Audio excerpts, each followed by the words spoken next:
Hello again, everybody. Welcome to the second panel of the morning. This one is focusing on educating a new generation in diversity and cultural heritage.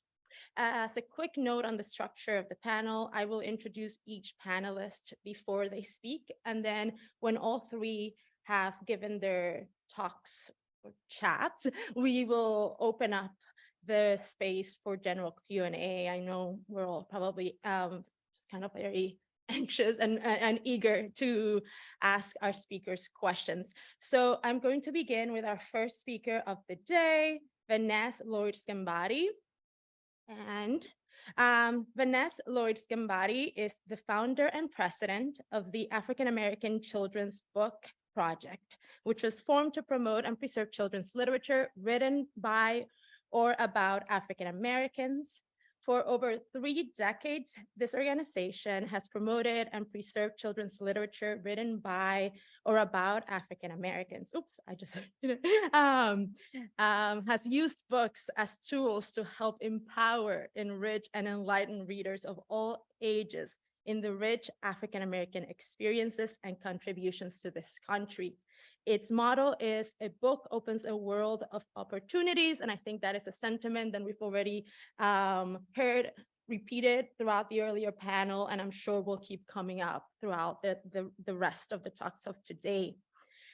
This organization engages and collaborates in a vast array of works. It works with folks at all different stages of the children's book world, teachers, educators of various kinds, librarians, publishers, and it also develops programming of multiple kinds. And you can read more about them in the program, but one that is of particular significance and just celebrated its 32nd anniversary this past February is the African American Children's Book Fair, which is one of the oldest and largest single-day events for diverse children's books in the country. In addition to this work, Lloyd-Sgambati is also the CEO of the Literary Media and Publishing Consultants, which is a marketing and public relations firm specializing in publishing.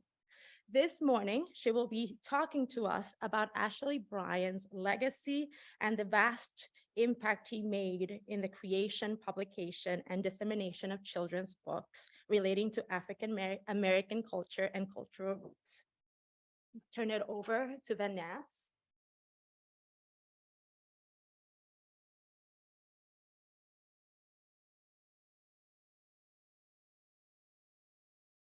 I looked at the clock because I didn't know if I should be saying good morning or good afternoon. At any rate, I'm so grateful to be here. And I wanted to thank, well, first of all, I wanted to thank E.B. Lewis because I said, what are you up to? And he said he was doing this conference. And then he mentioned Lynn. And then I called Lynn. I said, Lynn, you need to do this, that, and the other. And I'm a publicist. And so I said, this is what you should do. I had Lynn doing an interview on my radio segment. But I want to thank you because I think this kind of thing is important because it showcases these literary creators and spotlights them in a venue that's really important. They belong in museums also because they've done some exceptional work. I don't have any slides, and there's a reason, because I want you to hear what I have to say. So Ashley Bryan never participated in my book fair. It is the oldest and largest African-American children's book fair in the world, not in the country, not in Philadelphia, in the world. On average, we get about 4,000 people. And it's significant to note that we get 4,000 people who come to buy books because there's a myth that African-Americans don't read and don't buy books. And if they do read, they only want paperback. And that's not true. All you have to do is walk in that room and you see people with armloads of books. And in some ways, that's really a good thing. And another way is bad because they can't find books that reflect their images in other places in the city and in the region, and sometimes in the country. And so they have that one-stop shopping once a year. People say, can you do this next month? No, because I'm going to Europe to go to book fairs, so I can't be here doing this. In fact, normally around this time of the year, I hit up all the international book fairs, and I mentioned to Ebony how every time I walk away from the Bologna Children's Book Fair, They have over 170 countries represented. And every country has a booth that might have 10 or 15 different publishers. And I walk through those, Cambodia, Vietnam, Russia, Ukraine, the Arab countries, every country in Europe. And I walk away and I say, God, we're blessed to be here in the United States. You'll never see a book about slavery in most of those countries. And you'll never see some of the sensitive topics that maybe in the Scandinavian countries, you might have some books about suicide and other social issues. But there's so many books that are about fantasies. And someone in Italy, I lived in Italy for 12 years. I worked there as a journalist. I was a fashion journalist. And I always hit up the bookstores and I said, why don't you have more sensitive topics like this issue of migration is really big now. He said, that's not our job as publishers. Our job is to create a fantasy for these kids. The parents can explain those issues. And I said, well, maybe they might need a hand from a children's book to help you. And that's what happens here in this country. Children's books are a helping hand for parents. But I met Ashley at the book expo when he would attend or any trade show, the ALA and things of that, because he was always winning an award. So if you attended the ALA conference, and he was always very agreeable. And I use that word agreeable because when you work in my line of work, agreeable is like paramount to being able to do your job because it is hard. It is hard to connect people with books. It is hard to explain to publishers that they need to be producing more types of books. It is hard when you hear someone says that Black people don't want to read books about slavery. When they have it, they don't even know the sales figures. And that's the unique part of what I do. I know what people buy, not what people want to read. I know what people buy. And that's important because what people are buying is what they, in some cases, what they hope that their children would read. And one of my goals is to make people understand that you build a generation of readers. And with books like Ashley Bryan's books, because they have to have access and they have to have choice. If you don't give a child access to books that reflect their images, they're not going to choose the books that you have. And that needs to be, there should be big banners all over the place. Give the child access and choice. And I reflect on my own experiences. Most of you probably, there's some of you who might know what stop, drop, and go under your desk means because the Russians are coming. Believe it or not, the Russians have been coming. And so at my elementary school, we would have these drills. And after 2 times of stopping, dropping, and going under my desk and getting my knees bruised up, I'm like, why are we doing this? And my teacher said, I don't know either. So I was like, well, who are these Russians and why are they coming for me? Because my dad had gone to Germany as a soldier and many of the men in my community had served in the military, but I couldn't imagine that my dad had done something abroad that they wanted to come looking for him. So she said, I don't understand it, but if you want to read something about the Russians or Moscow, when the bookmobile comes, take out some books on this subject. We didn't have a school library. I grew up in a section of Philadelphia called Elmwood, which is out near the airport. It's a rural part of the city. And let me just say this much. In the summertime, if I wanted okra corn and tomatoes, my mother would hand me a bowl, say, go in the field and pick it. And this is in Philly. And so the bookmobile was a highlight of activity in my community because there wasn't really very much to do. My grandfather was one of 13. He was the son of a slave, not second, third generation. He was the actual son of someone who had been enslaved. And he had 13 children, actually had 15, 2 died in childbirth. And 13 of the children, my grandfather came up and he brought all his brothers and sisters, but it was still a rural community. So every corner there was a relative, an aunt, a cousin. And so the highlight of our activities was to go to the bookmobile. And we went to this bookmobile. You were allocated 2 books. And my parents, my father got his GED raising a family of 8 children. But he was a ferocious reader, and we had lots of periodicals, and of course, the Encyclopedia Britannica. I don't care how poor you were in the Black community, you had a set of it's like, some of us still might be paying on that set of Encyclopedia Britannica. I couldn't figure out, they back in the day, I think they were like $1,000, and this was like in the 60s or the 50s. And so we look forward to going as a family. I'm one of 8 children, and I'm the second of 8.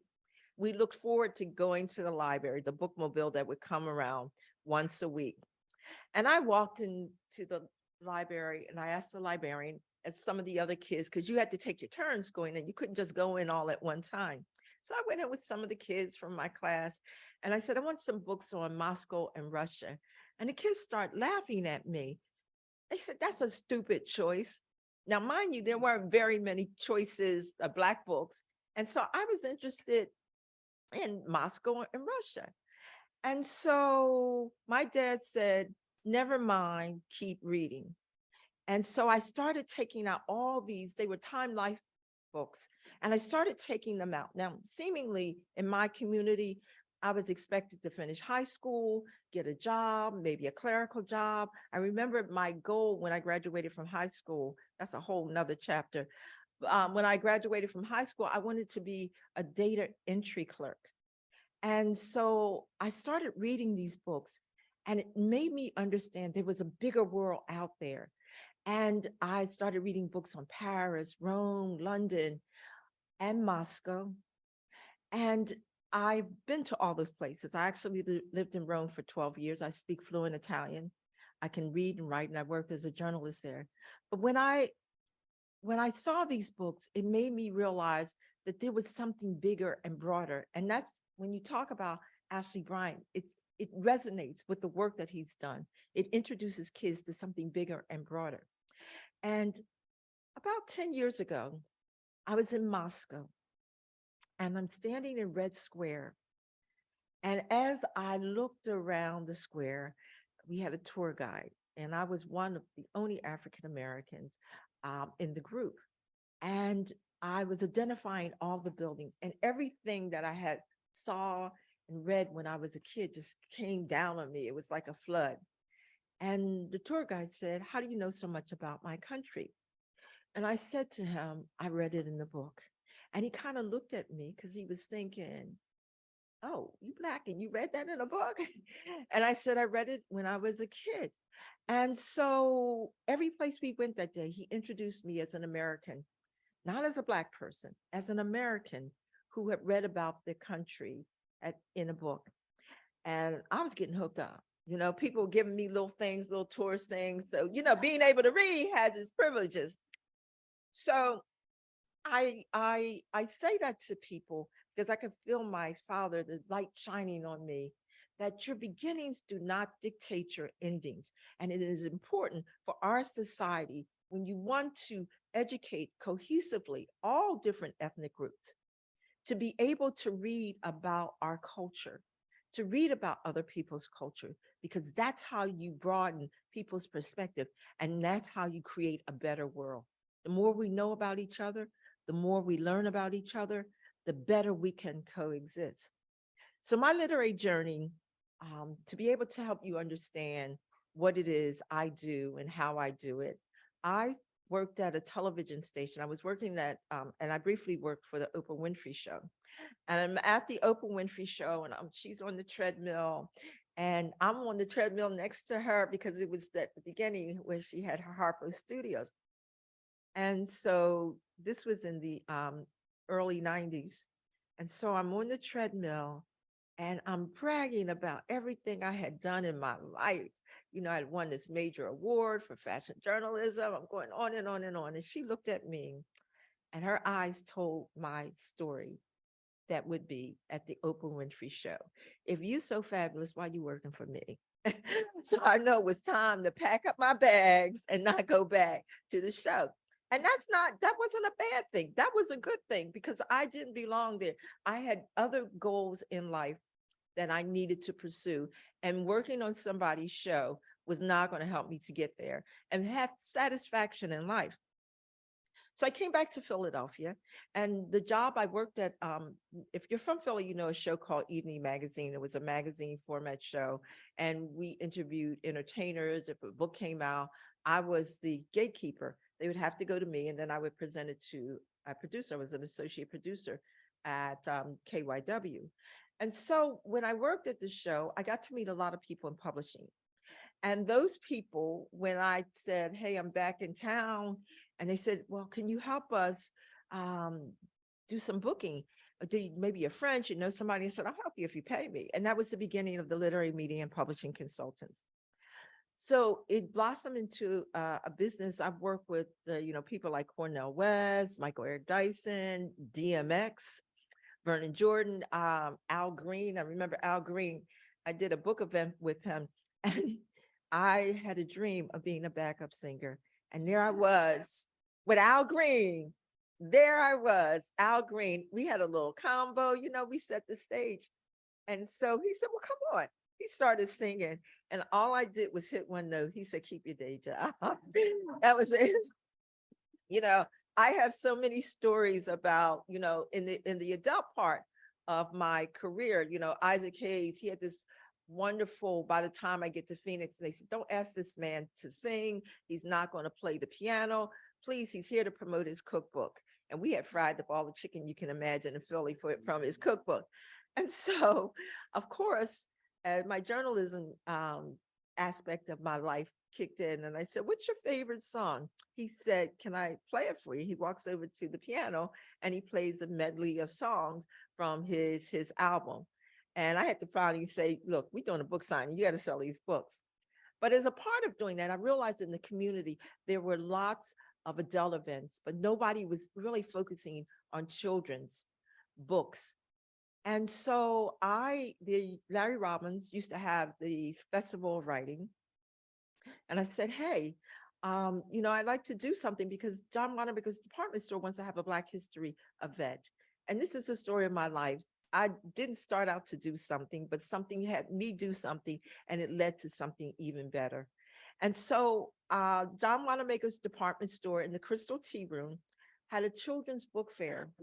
And it sounds like the beginning of a novel, because on a cold, frosty day, 250 people showed up. And it was just amazing. And those of the 5 people who participated in that first book fair 33 years ago, Evie Lewis, Tanya Bolden, Jacqueline Woodson, Tom Fillings, and a woman who was 85, and I can't remember her name, please.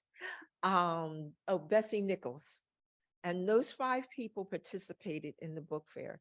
Of the 5, Tom Fillings is deceased, but he did an amazing book the last year of his life, The Middle Passage. And Bessie Nichols had a wonderful book, and I'm sure if she had been a little bit younger, it would have gone on to be something huge. But Tanya and Evie and Jacqueline Woodson have produced some of the best books of our generation, some of the best books. But at that first event, people kept saying to me, we can't find an abundance of books, really great books. Can you do this? People are always saying, can you do it next week? Can you do it? And I'm like, no, this is something that we're trying out. And so it started year after year, became bigger and bigger. On average, we get about 4,000 people. And when I say we have the best and the brightest, I must have been on caffeine, which I don't normally drink, but I had 40 people this year. And I selected, I don't know if Javaka's in the room, but I told Javaka, and he'll tell you, when I saw the book, I said, you're going to win a Caldecott. The woman who won for Free Water, Amina Luke-Mendelssohn, I told her in October, you're going to win a major award. I didn't know she was going to win the Newbery and the Coretta Scott King. So I have a really good eye for great books. But even more important is that people need to have books that reflect their images, because if you want these kids to read, if you want to educate them, and we get both Black and white people, it is not a Black book fair. I make that very, very clear. It is a book fair that has African-American children's books. And it is important for kids to be able to have access and choice. every time I walk into a bookstore, even some of the biggest bookstores here in Philadelphia, they have such a limited amount of books. And our library is trying to do its best to keep up with the funding. You know, the books are like $20 hardcover. Some of them are starting to be picture books, are trying to keep up with the cost of getting books into their inventory and on the shelves.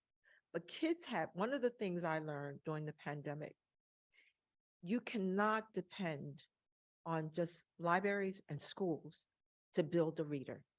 You have got to create home libraries. You've got to have a space to have a space. During the pandemic, my inbox had so many messages from people. I want my kids to read, but what kind of books should they be reading? And especially when all the things that the aftermath of George Floyd, there were parents who were genuinely concerned about, you know, raising woke kids. And so I would always tell people, please don't buy those books. And if there's somebody here, and I know since this is being videotaped, will shut me down, please don't send any tweets or anything negative, because I wouldn't read them anyway. But you cannot raise children to be woke if they don't know the history of a people. And it's important. And I'm not talking about just the Harriet Tubman story. The Augustus, I can't think of his last name right now, The Ice Cream Man. It's a wonderful book. And he's a Black man in the 1800s, I believe it was 1840, created ice cream. And it says that he created mint chocolate chip. And I said, you know, that's my favorite. Some people, that's not. But when I was growing up, my father used to buy that because nobody else in the house except me and him liked it. Out of 10 people, that's how you keep it real. But the thing is that we have to make sure that our children have books that tell the story, the history of a people. And this goes for, and that's the same thing for slavery. There's so many, you know, we hear the Harriet Tubman story, and I will admit that it wasn't until maybe 10 years ago, I didn't realize Harriet was taking people from Maryland through Delaware. I kept thinking she'd been in Georgia, she had to go through Kentucky, and that wasn't the story. But it is important to give children access. They have to be able to find these books, and they have to have choice. Because when you give somebody a choice, they're going to pick something that they like to read. They're going to read it. And we can, over and over again, if somebody says they don't like to read, 9 times out of 10, they have never been introduced to a book that they wanted to read. And people, reading comes in all stages. Reading, and that's the thing that I loved about Ashley Bryan, is because Ashley's books are so vivid and colorful. It engages you. It makes you want to open the pages. It makes you want to find the words. It makes you want to understand what he was trying to do. And E.B. will know this, and Javaka also. I'm major fans because I love the colors that they use. And I love the stories, how they take their images and weave those words. Because the truth of the matter, in a picture book, the pictures set the stage for whatever's going to come, whether or not you're going to keep reading that book. It isn't that you walk up and you like the title and you say, oh, I want to read that book. It is the pictures. And I'm going to let Ebony talk, because I could talk about myself. I've been to, you know, like every country in Western Europe, and I'm this, that, and the other. But then you'll say, oh, it's all about her. But I wanted to say, I was telling someone earlier today, I used to could afford E.B. Lewis's paintings. And I have maybe 8 originals of his in my collection of illustrators. Say, Javaka, I'm looking for yours, okay? My first illustration, that's the original, he doesn't have it, is I Love My Hair. I paid $250. Let me take my seat.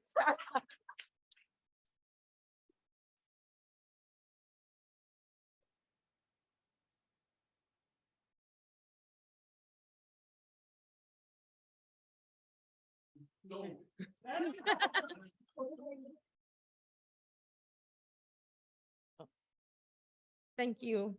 Thank you so much, Vanessa, for that. Okay, I will. now introduce our second speaker for the day, Dr. Ebony Elizabeth Thomas. Ebony is Associate Professor in the Joint Program in English and Education at the University of Michigan's School of Education. Before that, she was Associate Professor in Literacy, Culture, and International Education Division at Penn's Graduate School of Education. A former Detroit Public School teacher, she serves now as co-editor of Research in the Teaching of English. She has authored 2 books. The first, a personal favorite of mine, I think I was mentioning, is a much celebrated, multi-award winning study of representation in children's and young adult books, entitled The Dark Fantastic: Race and the Imagination from Harry Potter to the Hunger Games. And honestly, have you ever read a book and you're like, oh, I really wish I could have written this? That is my experience reading this book. Published in 2019 through NYU Press. And her most recent book, a co-edited collection, is titled Harry Potter and the Other: Race, Justice, and Difference in the Wizarding World, published through University Press of Mississippi in 2022, so just last year.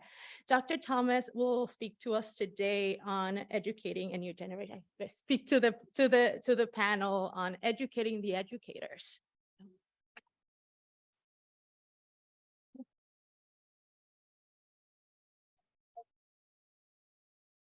want to keep going with coffee, but I probably should switch to water.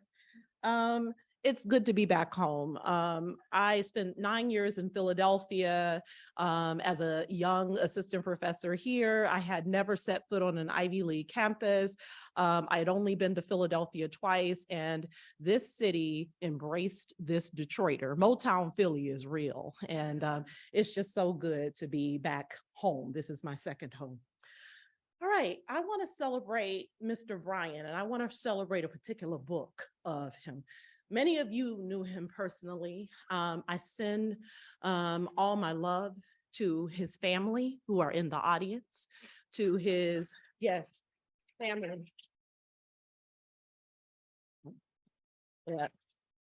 I'm a Detroit girl raised in the Black revolutionary labor tradition. Detroit, I do mind dying. My people all worked on the auto line, came up from Alabama, Mississippi, and Florida. And no matter how many degrees I get, I carry them with me wherever I go. So, you know, my grandmother speaks through my voice. You're getting my father, who was born in Rosedale, Mississippi in 1947.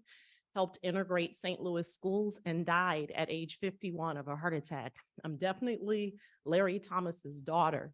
And so although I only got to meet Mr. Bryan twice, thank you so much, Penn Libraries. I was mentored by his words throughout my lifetime. And so I want to delve deeply into one of his books, Freedom Over Me, because it has so much meaning. And it answers a question that is on the national stage right now, which is, how do we approach difficult topics in our national history with kids? Mr. Bryan, though he is with the ancestors, still speaks to us. So I want to get into it. And I left the book at my seat. I'm also a little bit of a nutty professor, so I'm like, and also, this is not my book. This is Lynn's book. It's signed by Mr. Bryant, and I want to put it right here. Okay. Years of driven labor have not driven the ancestral thoughts out of me. My memory of teaching, surrounded by children, singing songs of our people, the stories of our history, lives always with me. Song shields our hearts from abuse, draws us together, strengthens our lives. Ashley Bryan, Freedom Over Me, 11 slaves, their lives and dreams brought to life by Ashley Bryan. Before our young people reach the high school classroom, they have spent 14 years of their lives forming ideas about the kind of world this is and the different kinds of people around them. They don't enter secondary education as blank slates. And by the time they are 18 years old, they already know a lot about race, ethnicity, and culture in these United States. Beautiful Blackbird, the creative spirit of Ashley Bryan, exemplifies all the many ways that we can reach and teach our young people. For the past 24 years, as a school teacher, a professor, and a critic, I've been thinking about the ways in which books and media for young people not only shapes their readings, but also their consciousness, the collective imagination, and the very shape of society itself. Trying to advance this. Oh, clicker, that'll work. Perfect.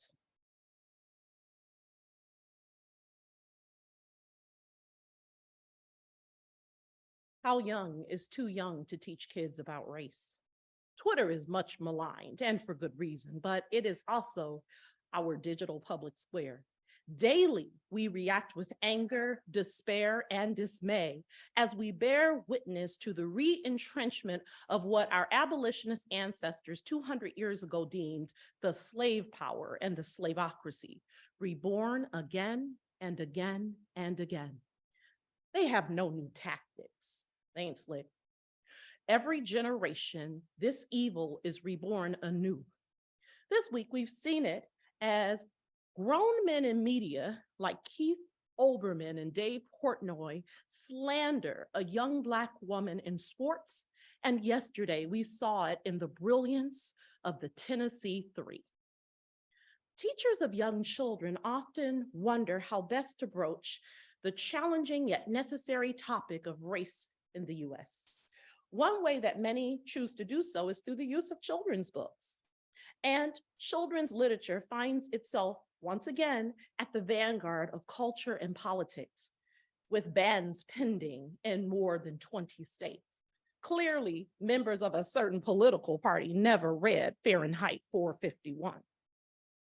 Black child readers, as well as their teachers, families, and communities, occupy a unique space when it comes to stories for children that deal with race. The collective trauma of enslavement, what Saidiya Hartman has famously called the afterlife of slavery, has continuing implications for the descendants of enslaved peoples living today. Beyond persistent racism and structural inequality, slavery influences the way that Black people are perceived more than 150 years after the Emancipation Proclamation was signed. In The Souls of Black Folk, W.E.B. Du Bois, a scholar with a long Philadelphia history, notes the presence of Blackness as always already being a problem, both in reality and the imagination. Between me and the other world, there is ever an unasked question, unasked by some through feelings of delicacy, by others through the difficulty of rightly framing it. All, nevertheless, flutter around it. To the real question, how does it feel to be a problem? I answer seldom a word.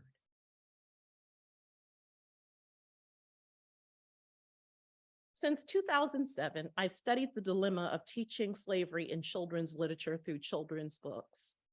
Time does not permit me to delve into some of the controversies around this topic that have emerged over the past decade, but I've written a bit about them and continue to write more. The cultural politics surrounding the discussion of how to first introduce the fact that this was a slave-holding nation in books for children have import for the way our children show up in the storied imagination and how children all over the rest of the world see us. It raises critical questions for reading and literacy teachers.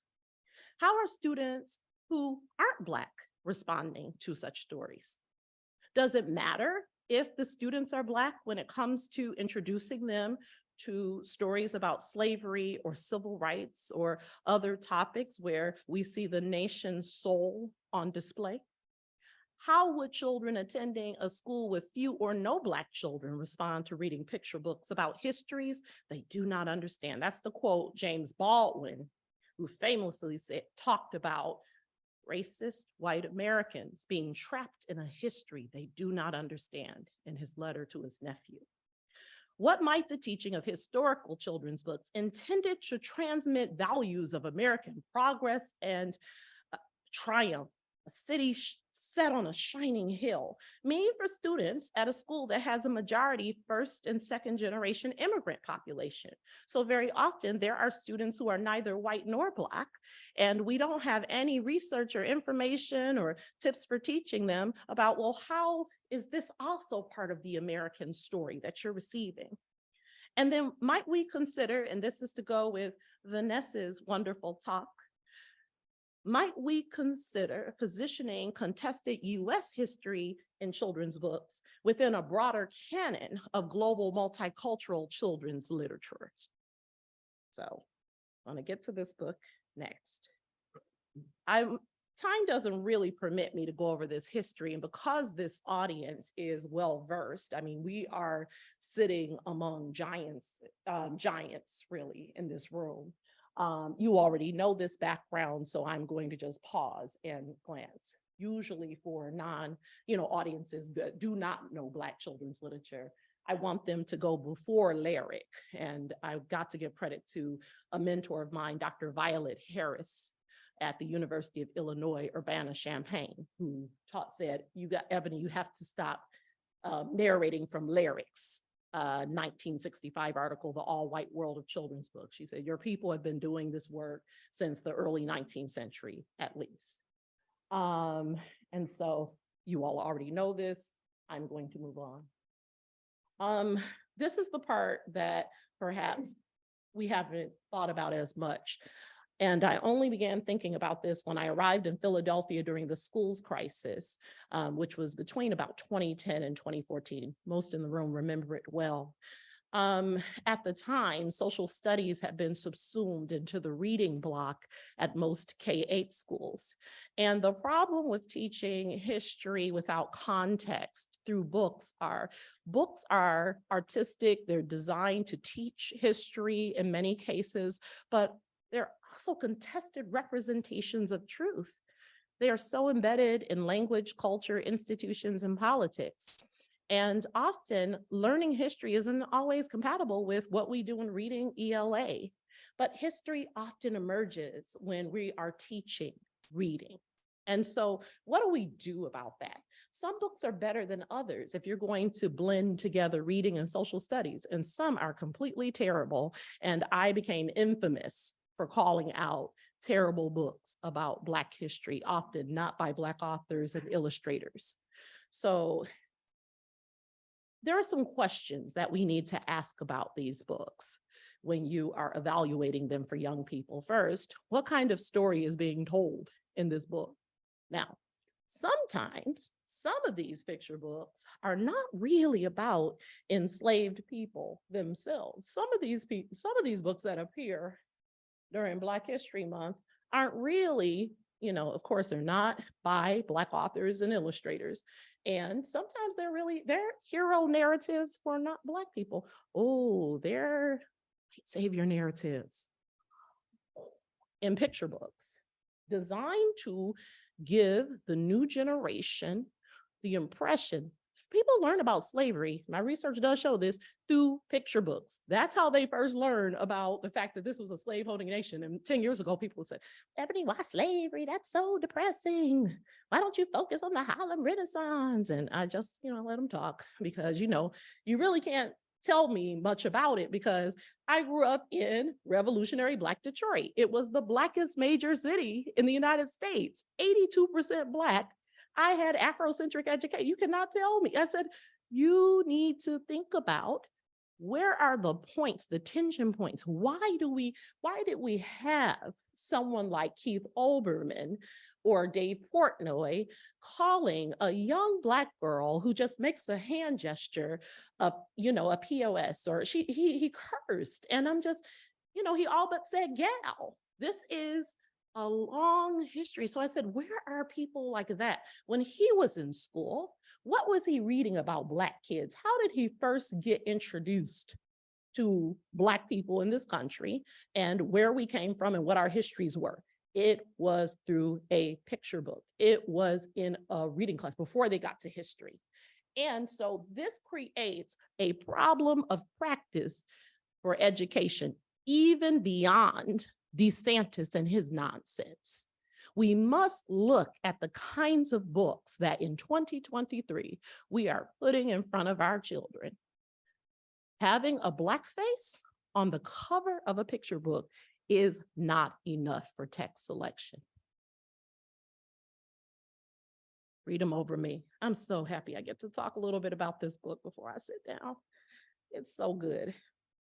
I first encountered the words and the art of Mr. Ashley Bryan when I was little. So Walk Together Children, the edition that I read when I was maybe 6 or 7 was published in 1981.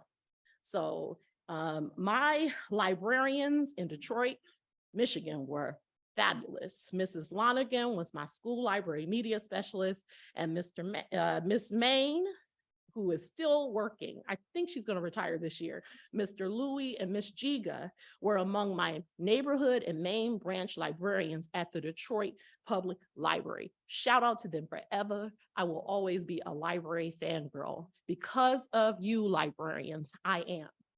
I had the honor of meeting Mr. Bryan in January 2019 and January 2020, right here in this space. From childhood to adulthood, his words mentored me. Megan Schliessman of the University of Wisconsin's Cooperative Children's Book Center opens her review for social justice books of Freedom Over Me thusly. Peggy, John, Charlotte and Child, Stephen, Mulvina, Jane, Athalia, Cush, Bacchus, Betty. It is with little more than these names that this book began. Ashley Bryan explains in his author's note that he acquired a collection of slave-related documents and found among them an 1828 estate appraisal for the Fairchilds. 11 slaves are listed for sale with the cows, hogs, and cotton. Only the names and prices of the slaves are noted. No age is indicated. From those names, Ashley Bryan imagines past lives into colorful being.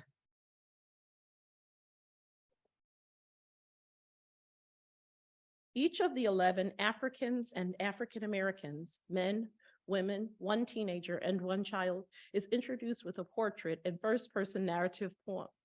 The portraits show somber faces alive with fine lines, set against backdrops comprised of scraps of historical documents relating to slavery. On each portrait, the individual's name and age appears at the bottom of a light and lovely script. Peggy, age 48. Next to the name and age in heavy type is their purchase price. For Peggy, $150. In a book that emphasizes the full humanity of these individuals, that speaks the imagined truths of their lives, but also gives weight and breadth to their imagined hopes and dreams, the atrocity of slavery is represented first and foremost by that purchase price, accompanying every portrait. These are human beings who are owned, who are appraised and assigned a dollar value like cotton or cattle. And I'm going to page through, in the interest of time, just some of the pages and pause briefly so you can look at the art and the line.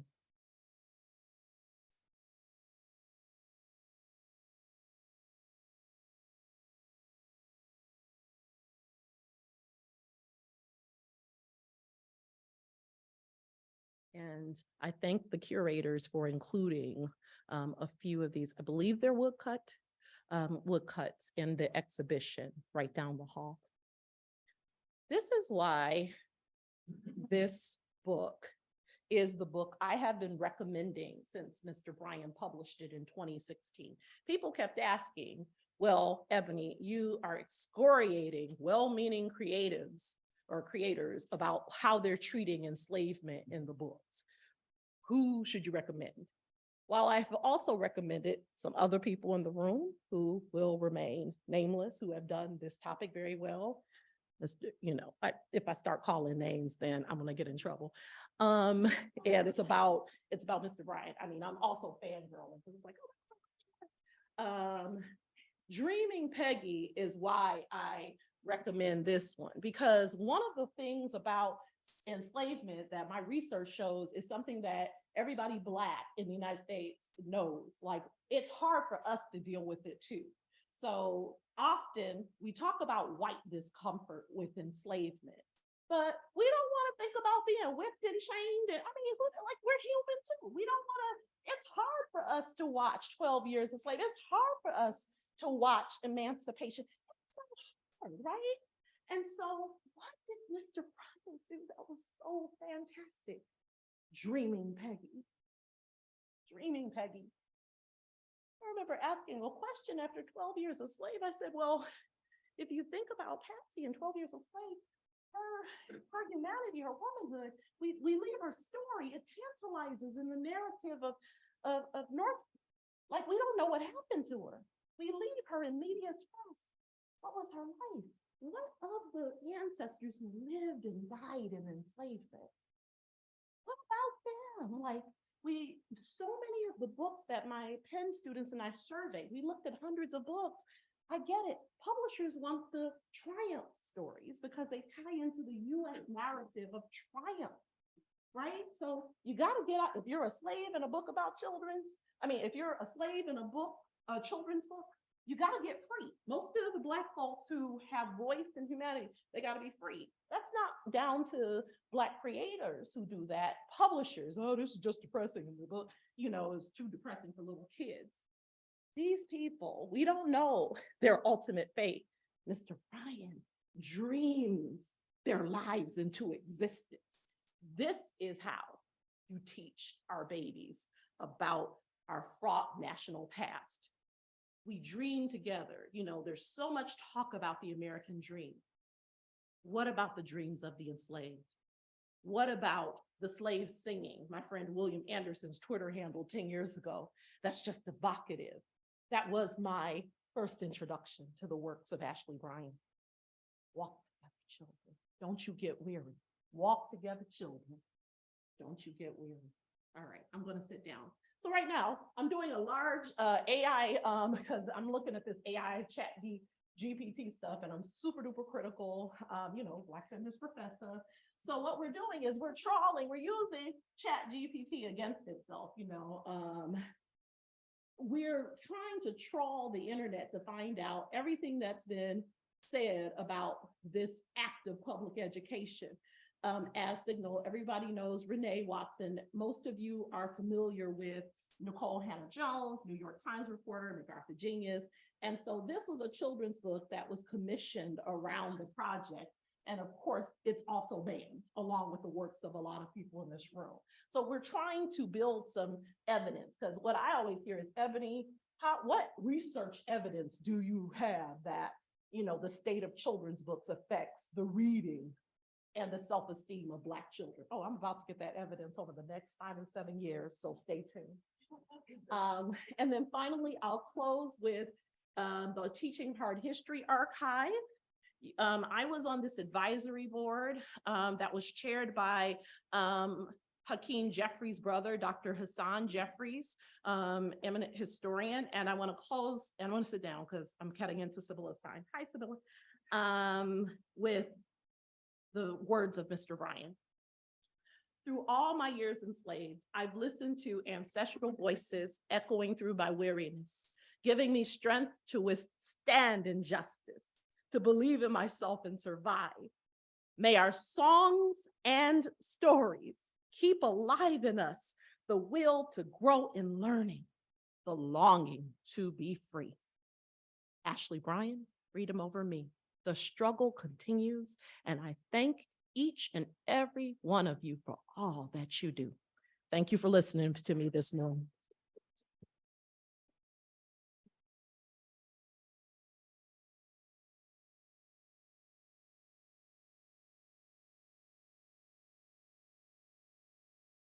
Okay. Thank you so much, Ebony, for that. Our last panelist, our last panelist for this round, I guess, before our break is Sybilla Shekardziska-Benatova. She is the founder and executive director of A Book a Day, a West Philadelphia nonprofit dedicated to engaging the arts to expand literacy and promote interdisciplinary and lifelong learning among children in underserved and diverse communities. She's an artist and specializing in mixed media, including collage, and has illustrated a children's book, The Magic Raincoat by Ryan David, which was published in 2007. In addition to a book a day, Sevilla is also the Stephen Miller Conservation Laboratory of the Penn Libraries. I'm sorry, she works, so she's a colleague, okay? And is currently finishing up a master's degree in reading, writing, and literacy at Penn's Graduate School of Education. Had a lot going on. Awesome. Good. A Bulgarian native, Sevilla moved in 2000 to the US and now lives in West Philly with her husband and 2 sons. She's going to be talking to us about her work in a book a day. Yep.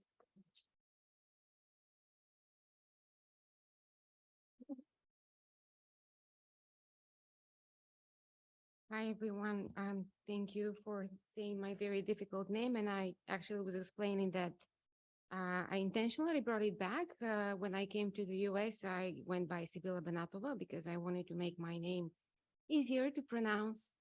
And then I realized that this is not me, so I brought it back. So everyone who wants to try saying Shikirjiska, go for it. A book a day. Well, first of all, it's a privilege and very difficult to follow the first 2 speakers in my panel. Dr. Thomas is a professor with whom I had the pleasure to take a course.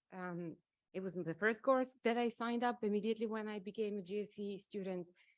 The African American Children's Book Fair is the first year when I discovered the event. This is where I went every year. And I very specifically remember the year when there were protests of women protesting because Trump was elected. And I was supposed to go with my friends, join the protest. And I went to the city hall. We met them there and I said, you know, this is the day when the African American Children's Book Fair is happening. I'd rather actually go there. So then we had a whole discussion of what shape our protest should take. And I went to the fair and I bought books and I delivered them to the schools. And I think doing that little work was my Women's March. Thank you.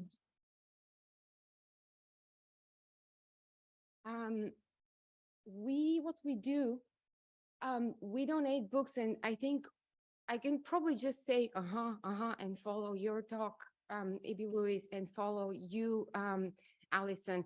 And you're gonna make me cry, and I'm gonna make me cry because, and I hope I will make you cry because let's just do this together. We started by going to schools and delivering books each month to public schools, books that were not available in their libraries, books that will stay in their libraries. They were always hardcover books, and they will speak about the different cultures that these schools had children from. So you will see, you were speaking about Moscow. There is a wonderful book, The Genius Under the Table, that actually won awards after we selected it. And that's something that we try to do, select things early in the year when they're published, and then hopefully they'll go get awards. When the war came to Rodno is a book about Ukraine, which was published 6 years ago in Ukraine and now finally made it to the US just before the war started. So we delivered multiple copies immediately as the war started because we need to speak about all issues that happened around the world. Sorry. Which way do I? Okay, thank you. Another thing that we try to do as we grow, as the program matures, is we ask writers and illustrators, young and established, to come to the schools and speak about their work to the children, why they do it, and actually have the time to be asked questions about how they do things. So you'll see Kelly Starling Lyons, Rosa Chang, Zeta Elliott, and Mitali Perkins, some of the visitors who we came. I want to say a little something about Kelly Starling Lyons. When she reached out to us and when she called and she said, you're doing wonderful things with your program, let's do something together. And I said, yeah, can you send me your latest book? And publishers, I'm sorry, she did send me the file, the digital file before it was published in print. And my family wasn't at home at that night. I sat down in front of the computer. I read going down. Um, thank you. Sorry, Daniel. I read the book on the file and I cried so hard. I'm going to cry now because I just wanted to go home to Bulgaria and see my family. And I thought, it doesn't matter if that book makes me feel that way. That's it. And then I called her immediately because she had given me her number and said, "You gotta win the award for this book. You and Daniel, you just need to."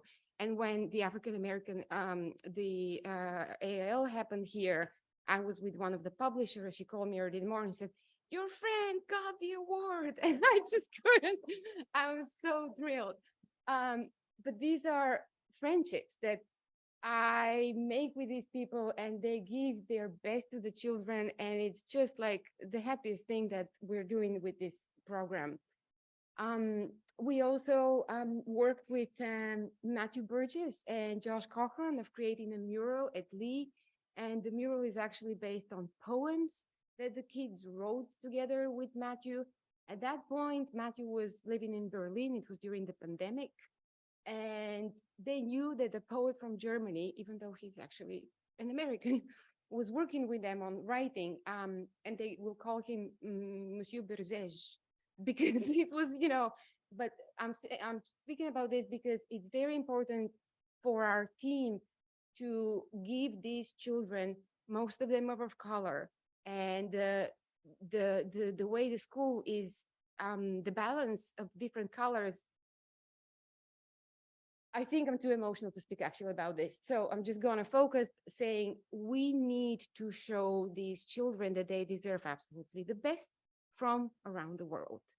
So what we do try to do at the Book a Day, we send our team members to Bologna to select children's books that will be the best and bring them here, maybe speak with publisher and say, maybe it's worth looking into that.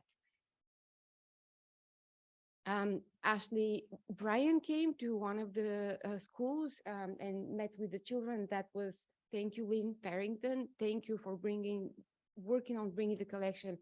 Thank you to Ashley Bryan's family for celebrating, for being here, and for allowing all of us to celebrate. This is a very emotional day, very emotional day. I want to speak a little bit about the project Archive of Voices and Letters. And this is how, so I met Ashley when he came here. And then this project shaped actually together with Kelly Starling Lyons. I had an idea, she refined it, and we went forward with this project, which is now growing. And I'm really happy that Christine Kendall is also here in the audience. So lots of voices that we try to celebrate. It is called the Archive of Letters and Voices because what I do from 9 to 5 every day is I conserve rare books and manuscripts. We put them in boxes, and this is the history that we treasure, value, protect, put it in a highly well-controlled environment because we want to keep it. And what do we keep? What do we primarily keep? What languages? What do we keep? And I think we all know the answer to this question. So this project started when Black Lives Matter were all over Philadelphia and people were protesting and saying their voices. And parents were emailing us, actually, a book a day, I don't even know how they found us, asking, when is the time to speak about racism to our children? And I engaged in a little bit of email exchange now, yesterday, 0 age. And this is a waste of my time. Let's ask the people who are producing the books for the children, and the children already respect these people. Can you please write a note about what is really the most important thing right now to you? And I think to everyone in the nation, the protests were the most important thing. It wasn't the pandemic, it was that movement. To write a message about racism, basically, or anything else that really matters to them at that point. And the one sentence that I said at the end of my email was, we will never change a single word, a single comma, nothing. Whatever you write, this is what we're publishing. And then I asked them if they can record their voices reading their messages, because we all read differently. I will read something that is really important to somebody else in a different way. So we wanted to capture that energy. We wanted to capture the message, and make an archive, a virtual archive of something that really matters to us, especially at that moment. Sandy, thank you. I love you. Sandy, when I first met Sandy, I was telling Christine, this is how sometimes you just meet a person, you sit next to them, and the energy intertwines. And you go, oh, I feel myself. I feel comfortable. So thank you for making me feel comfortable. Sandy introduced us to Nikki Giovanni.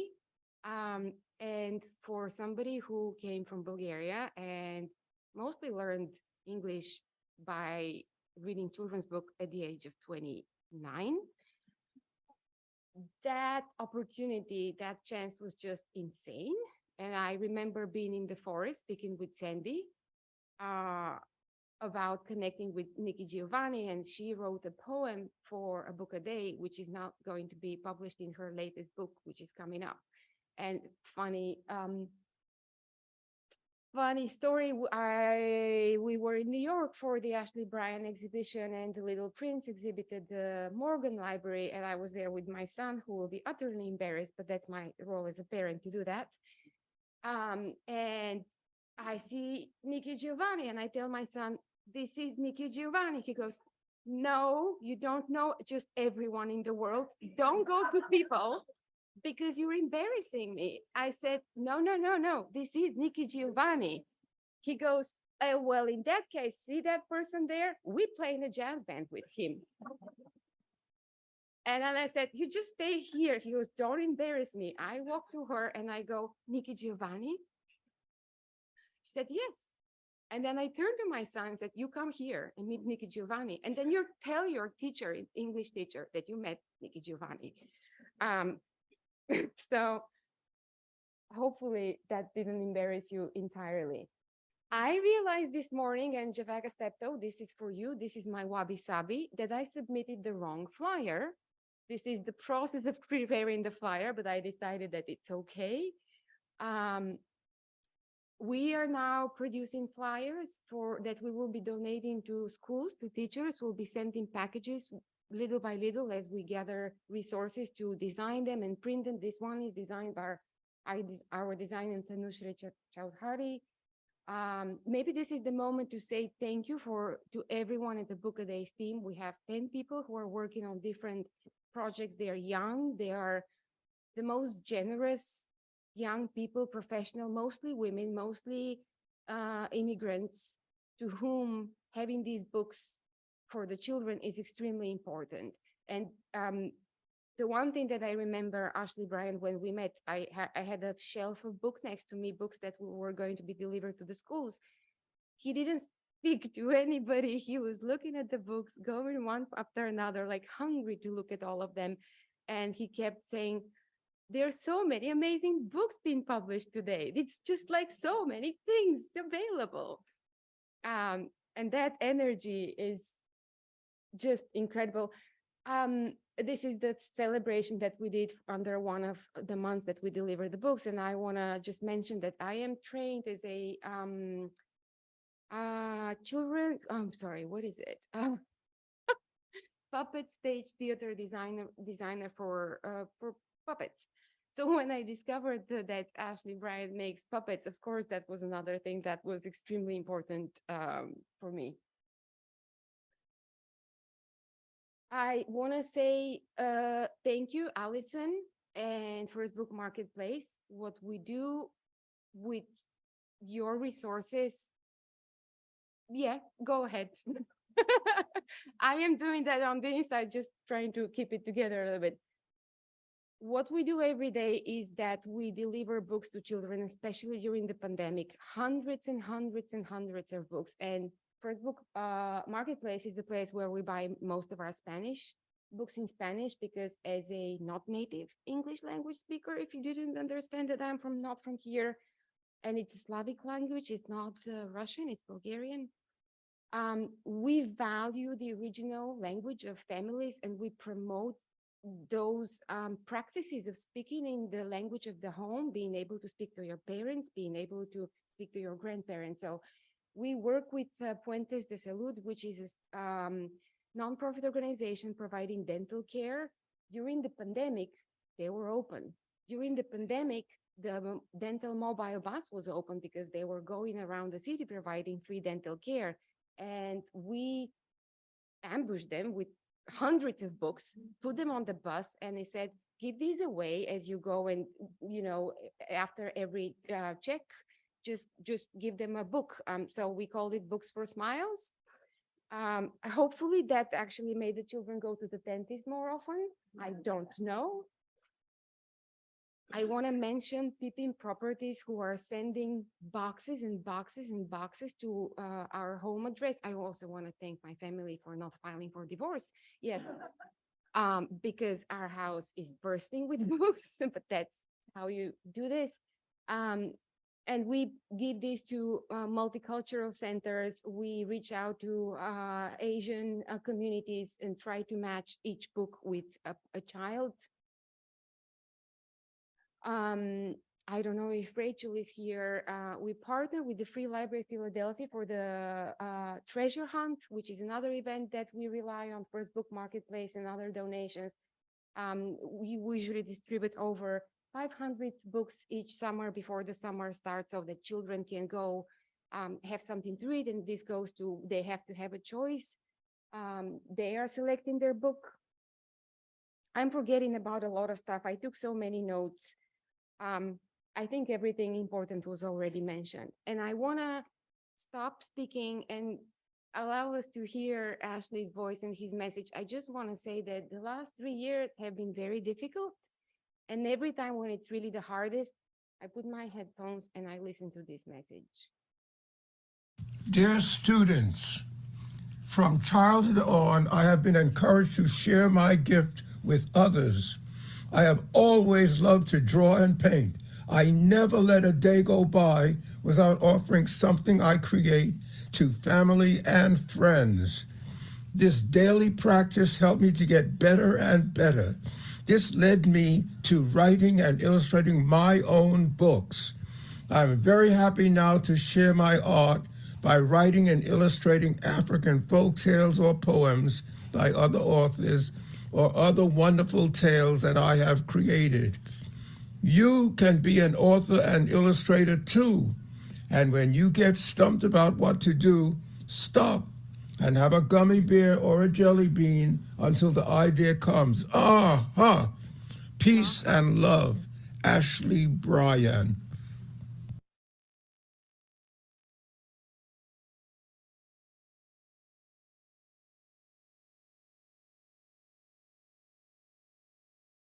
Thank you so much, Sevilla. Okay, at this point, we have some time, I think 15 to 20 minutes or so for Q&A. So with the panelists, please be over here.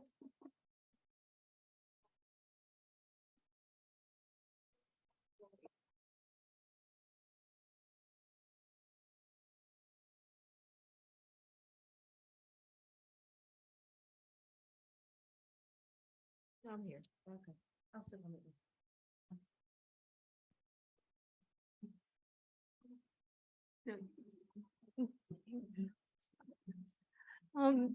I want to make sure that we have room for all of your questions and comments, but to start us off, I had I hope it comes out as a question for all three of you.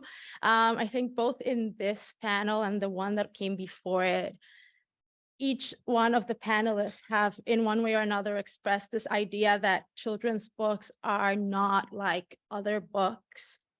I think that perhaps more than any literary form or any other genre, so many objectives are assigned to children's books. Mm-hmm. They are meant to do so many things. They are meant to teach. They are tools for educators to teach. They are meant to help children figure out difficult times in their lives. They're meant to help adults of whatever kind, caretakers, to transmit values, history. They're history books of a kind. They are also meant to cultivate just a general love of learning and reading and many other things. And then there's kind of like in more recent years that you mentioned, kind of like the woke books, like the more like explicitly, we're going to teach you this particular ideology or so on. So there's a lot of different objectives going on here. How can all of those be reconciled? Are they ever able to be reconciled? And I think sometimes those are very similar objectives, sometimes they're not. But it seems that in trying to reconcile all of the aims that we assign to these books, there's a challenge because there's like what the adults are wanting them to be versus what the children who are like the readers are going to get from them, right? So what is going to attract them or keep them interested? And I know that you, Vanesse, mentioned you had a really good point to that, so I hope you say more about that, but all of you. Books change lives, you know, Yeah. like just like I started reading books about travel and it made me want to become a traveler. But I wanted to acknowledge 3 people before, because I want to make sure we get this. Daniel Mentor, check out his latest book, Baddest Book on the Block. Christine Kendall, talk to her during the break, because if you're an aspiring writer, her story about how she got a book deal with Scholastic is just like epic. And Christine Cappy, I did the African American Children's Book Fair. It's been around for going into its 33rd year, and we only missed one event, and that was we didn't miss because we had it the following week. So we had in 2020, we had a virtual event, and I called Kristen, and the event was 3 weeks away, and the people I had hired were all wrong. And Kristen didn't know me from Aquawa or Adam or Angel or whatever. And she gave me a list of names, and we had 3,000 people from around the globe on the Hoppin platform, from Botswana, South Africa, Rome, Paris, and the United States that logged on to hear what Black books were. And it's an amazing thing. If you get a chance, go online and we'll tell you the history also of Black children's books. But I think it's important. One of the things that I do, we've talked a lot about the book fair, is that in my daily life, I am pounding the pavement, telling the media, because our kids are so influenced by the media, you got to do this interview. And the reason why I can get 40 people, the biggest names in publishing, to come to Philadelphia for free is because I'm getting the media. I can pick up the phone in DC, Philadelphia, whatever, because that's the way kids see that. They see it on the internet. They hear about it on the radio. And so children's books are going to have a bigger platform if you have those opportunities. And unfortunately, in publishing, I read someplace that publishing professionals, because I am first and foremost a publishing professional, represent only 2% of the industry.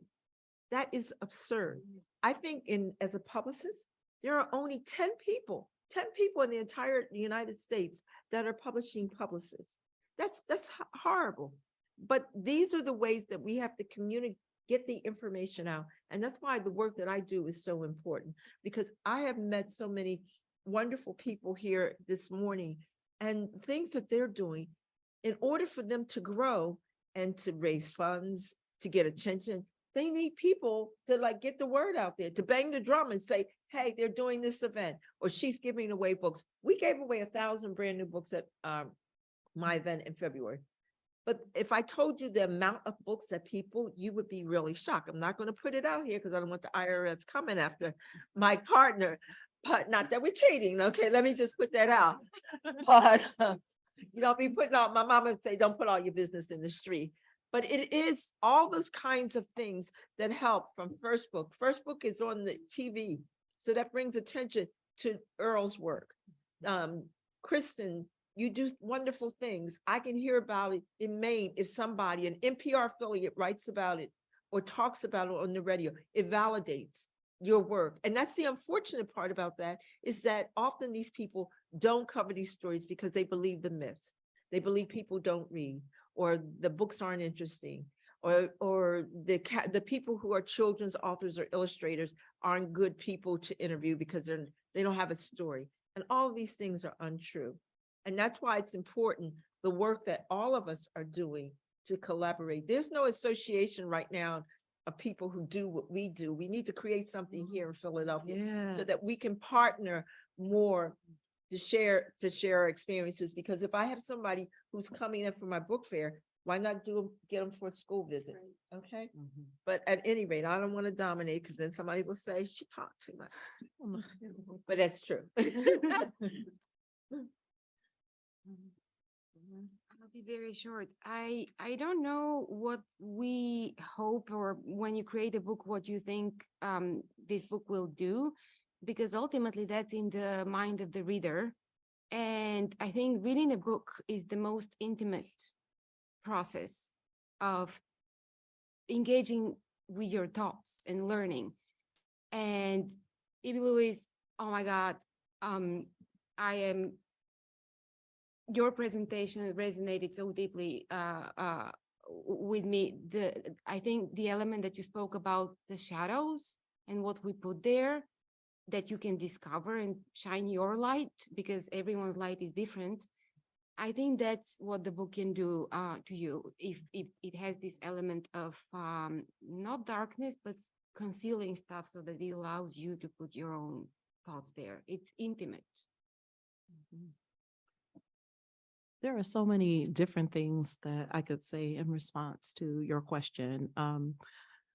20 years ago, when I decided that I had had enough of all that Afrocentric education, I was, born and raised in a very, very Black context in Detroit. And I thought I knew it all when I was in my early 20s. And that's why I've been a critic of Harry Potter, because I said, okay, Black children's books are all about history. I always feel like it's eating my vegetables. This was back in the 80s. I was totally ungrateful.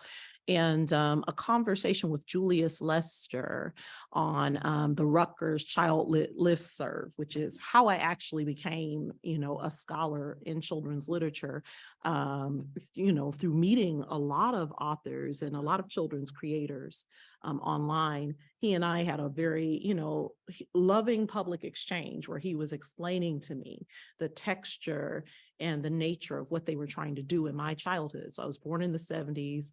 I was a girl in the 90s, girl in the 80s, came of age in the 90s. So I'm kind of like a prodigal daughter.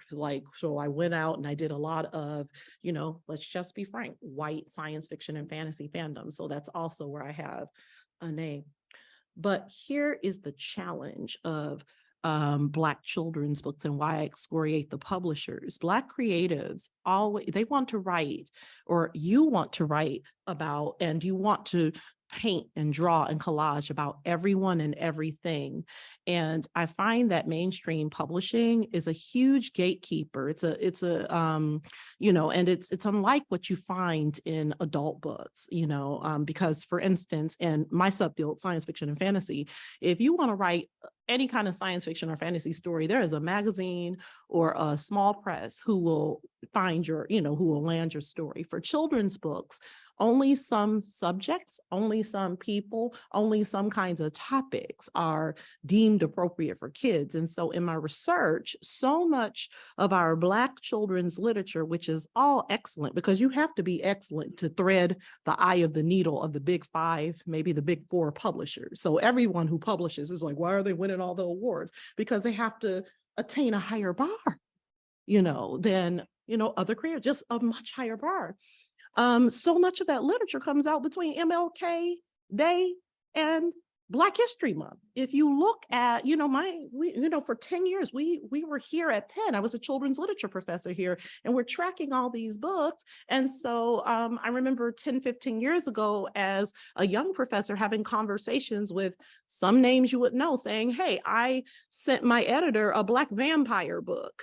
And they said, no, what about something else about Frederick Douglass? Or I saw, and so I find that the power structure is changing. So the 2010s, as we all know, brought just the world, the universe opened up. But before 2010, we have all the numbers. And so for generations, if Black children's creatives wanted to get books or topics beyond a narrow band through Scholastic or Simon and Schuster, they only tended to publish around certain topics. And so in response to your question, I say, one of the reasons why Black children's books are so overburdened with, you got to teach history, you got to teach contemporary society, you got to do this, you got to do that, you got to do that, is because of an industry where, that really needs to decolonize its white supremacist structure, which still remains. But Ebony, because I'm on both sides, the Mhm. nonprofit, but I also on the book selling. Mhm. When we have thousands of books, Mhm. people invariably still want to buy books about Black history, Mhm. but with a twist. For example, I mentioned, I can't think of Augustus' name, and he created ice cream. He was from Philadelphia. Mhm. He was a slave. He was enslaved here in Philadelphia, Right. but he was a businessman.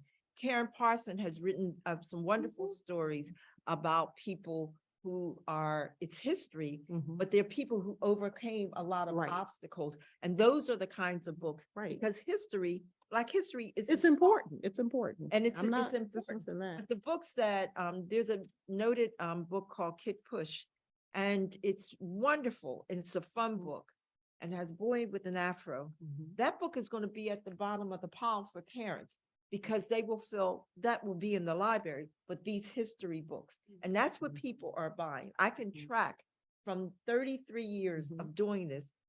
If I walked into a room and you laid out a bunch of books, I could tell you, I love my hair.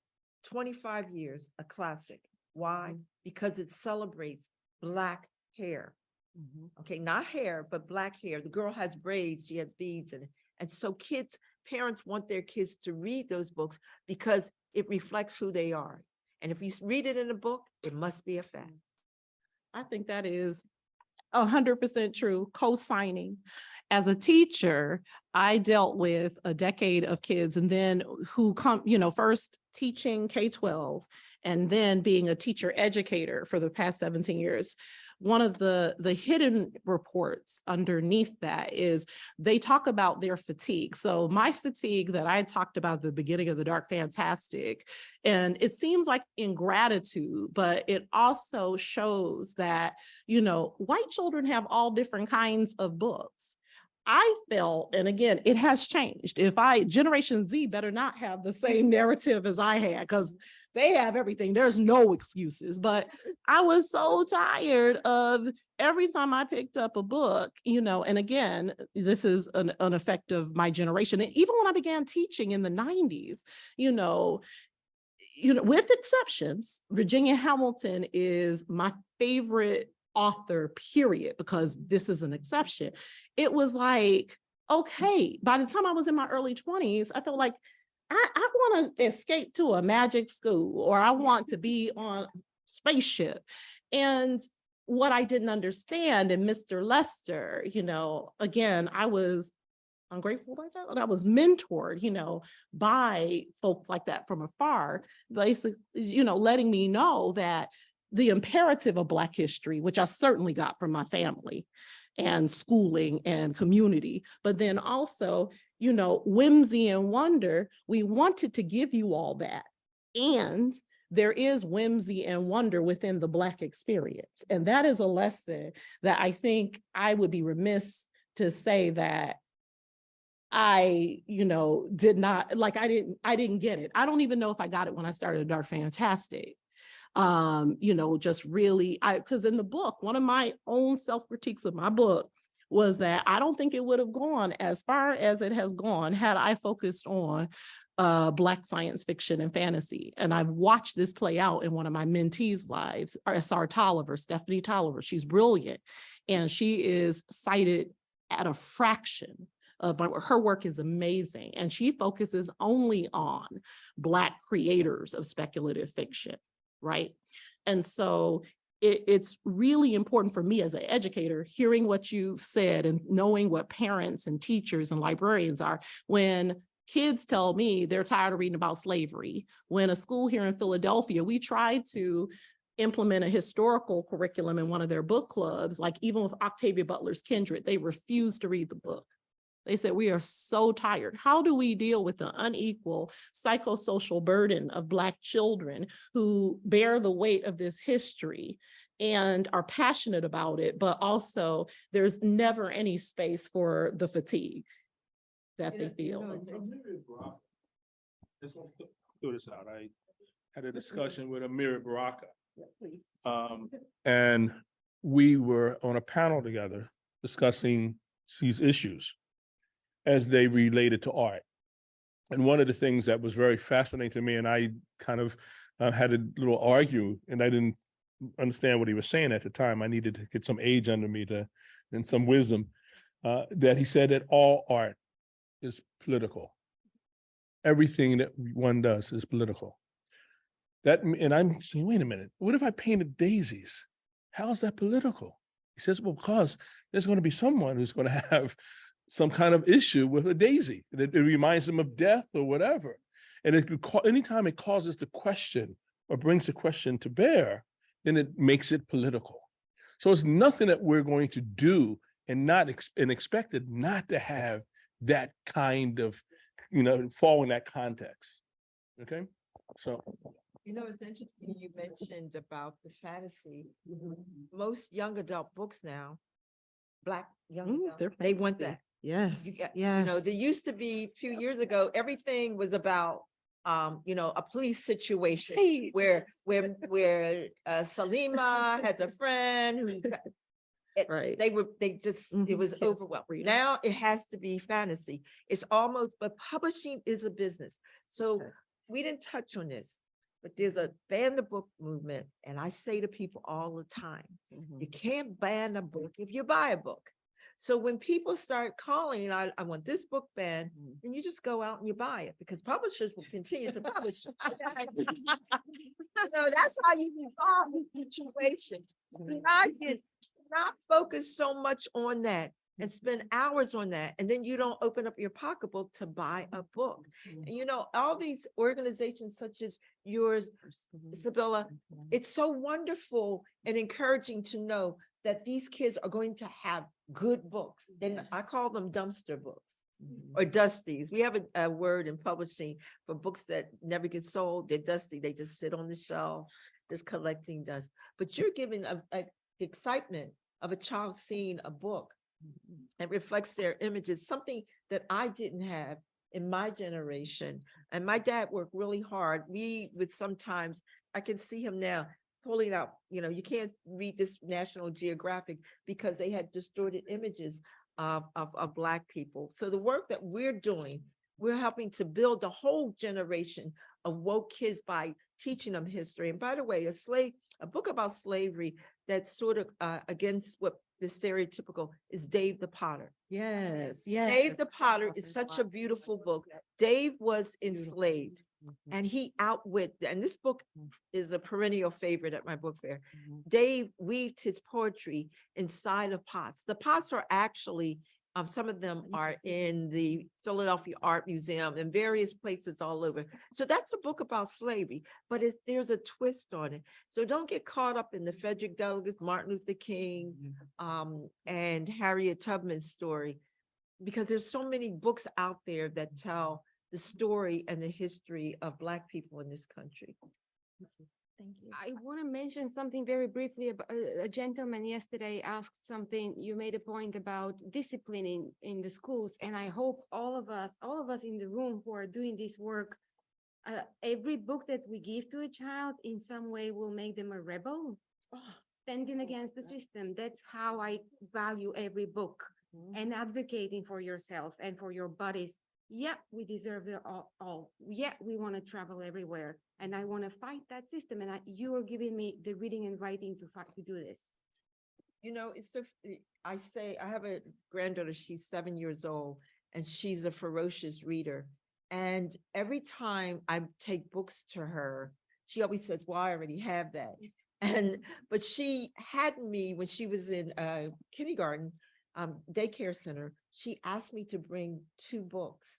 And I would say, well, you want one to tear up? And she said, that's not funny, but I really meant it because, at a certain age, that's what kids do. And she says, no, I read to see me and I want them to see me. She lives in Florida and she was only 2 Black kids in the entire school. And so they have a whole section. They developed a whole section of books of Black. So I was very selective about making sure in Florida, the right kind of books to pick. But it is important because a child who knows its history is going to be more confident. Any child. I mean, this is for anyone. A child, a white child who knows something about Black people, when they're having discussions, they're going to engage, have a better relationship. They're going to be a better person. So We're I'm. all victim of the same system, Mhm. white and Black. Yes. It's a system that the lie has been told, and it's been told to everyone. And so we all are fighting. We don't realize we're fighting the same fight. And so you want me to stop. No. Yeah. Sorry. We Finish your can thought. All right. Finish your thought. I just No, want we to have grab some- some questions before, yeah. Yeah. Yeah, because I'm sure I'm not in the history books looking Mhm. this fast. Yeah. Yeah. At 71, okay? Thank you. 71 years old. Let me put it out there. I'm Mhm. an illustrator, yes, Yeah. but I'm also an artist. Mhm. Yes. And I'm humanitarian. Mhm. And so what I don't want to be, I want to tell the stories of my people, but I also want to tell the stories of cultures and other things that are not necessarily in my backyard, that I travel. Right. So I want to be able to be the artist, to speak to things. What is art? What is an art? When do you become an artist? Right? It's a question. You become an artist when you have something to say. Right? The mere fact that you have the adaptive, develop the abilities to become adept in a particular medium does not make you an artist. It only happens when you actually have something to say. And so if I'm traveling and I see and I come across something very fascinating and interesting, I want to be able, and it might be in Russian. Don't stop me from being able to make that commentary. But I think it's valuable no matter whether or not I'm Russian or not to make that. And so that we'll have that argument and that discussion about who is right for writing these works. Right. And it all comes to the issue of fairness, right? Mhm. Why are you writing this piece? Why are you drawn to this piece? And Ashley and I had this discussion at one of the conferences, is that, okay, do you have to be white or Black to do the work? And he says, well, what happens here, it's very fascinating. He says, it really, when Blacks do a particular work, with whether or not I'm Black or not, that information, I start to do the research. But what is very interesting, as he said, being Black, there's something about it leaches, that information leaches into the work whether or not you realize it or not. Okay? It leaches in because Thank the you. smell, if I mention something about the smell of burnt hair, Yeah. Black, Sorry. Black people know that. We know we walk in the kitchen, and somebody's It's blowing hair. Frying hair, They're frying frying hair, hair, frying right. hair. Let's call it what it is. You know, Just and we you hear know it, we that- smell it. Yeah. You can't learn that. Yeah. You have to live it. Okay? Thank you. And so that is leached in, Thank you. right? No matter what, you're not realize it or not. Thank you so much. Oh, thank you. Impactful. Yeah. Just want to grab That's a part. two, yeah, Oh, I know we have to. questions before we run out of. We have time for one question from Javaka in the back, and then we'll catch up on everybody later. Thank you. Javaka? Oh, so I guess I just kind of wanted to make a comment about what Ebony and Vanessa were talking about. I kind of, excuse me. I kind of feel like you have two things going on. Okay, so like it might be a class thing, like within Black culture, because like as an artist, I go to a certain friend's house, as a youth. And the question is, what are you going to be when you grow up? And I say, I'm going to be an artist. Their immediate reaction is, how are you going to survive? Right? So, like there's maybe like to kind of give an analogy, you have dinner and you have dessert, right? So like history is dinner. Like we need this. This is what we need to survive right now. And then the dessert is after that, then we could dream. But right now we're trying to survive right now. And then I think you also brought up a really great point. And like a lot of times these stories are being told, this happened to us, this happened to us, this happened to us. But we never really understand the person, what's going on with their inner story, inner life. How did they feel? We're just being told, like we're being hurt, we're being hurt, we're being hurt. And like Vanesse mentioned Dave the Potter. And so we're getting a perspective about about his life, how he thought about things, how he dealt with this situation, as opposed to, seeing the big stick all the time. So that's my comments. Thank you. Thank you. All right.